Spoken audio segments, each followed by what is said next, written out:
Federal and state regulations hold tremendous influence on a host of soybean-related issues, from biofuels policy to trade.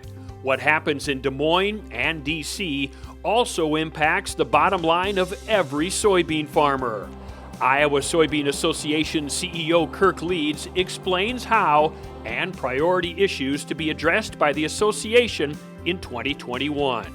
More in 30 seconds. Progress is a human invention. We look at our world and we imagine how to make it better. That's the power of human ingenuity. We can redefine what's possible. At Bayer, we're shaping the future of agriculture. Like farms where all life grows together.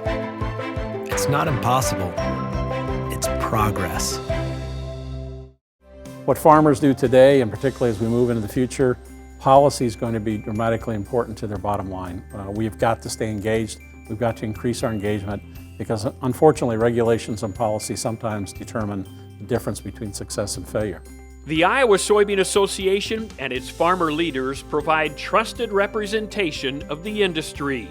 ISA's reputation as being an honest broker of information is founded on its ability to lead with data and objective analysis of the issues directly affecting farmers.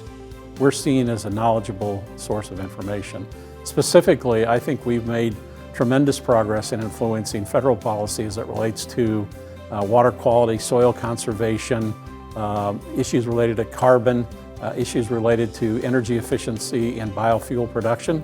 And we have a record of being an advocate for enhancements in water quality and looking to increase funding. I think all of those things, again, are all driven by our focus on data and information.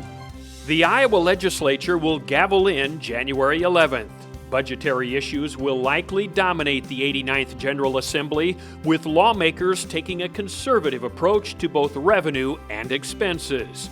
There may also be interest in building on the state's momentum around soil and water conservation improvements. We'll continue to fight for biodiesel. How do we expand incentives at the state level to see increased use of biodiesel? We'll be very much involved in these discussions about property taxes, trying to shift some of the funding from mental health from the counties to the state level. I think those issues will dominate. Additional policy issues with direct implications on farm profitability will likely be in the mix, from biofuels to taxation. But the topic of a new farm bill, especially given the record federal ag disaster payments paid to farmers in 2020, will soon dominate the conversation. Well, I think you're going to see discussions begin on the next farm bill already. If you look at all of the various stimulus packages, recovery funding that's been given to farmers over the last couple of years, those dollars are completely dwarfing the current farm program.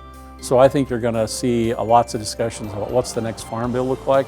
I'm not suggesting or expecting that we're going to reopen the farm bill, but I think the conversations are going to begin at the federal level. Regardless of the issue, the Iowa Soybean Association and its farmer members are uniquely positioned to positively impact ag-centric policy at the local, state, and federal level. It's important that the industry understands that regardless of how much money a corporation has, how big their lobbying team is, a small number of farmers going in to see their congressional leaders is much more impactful than senior executives of one of our partners. So farmers are still the most effective lobbyists for our industry.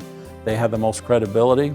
And quite honestly, they're doing the bulk of the work. So that on all of these issues that will come before the Congress or before a regulatory agency, it'll be the farmers who will be in the room advocating for our industry, making the case.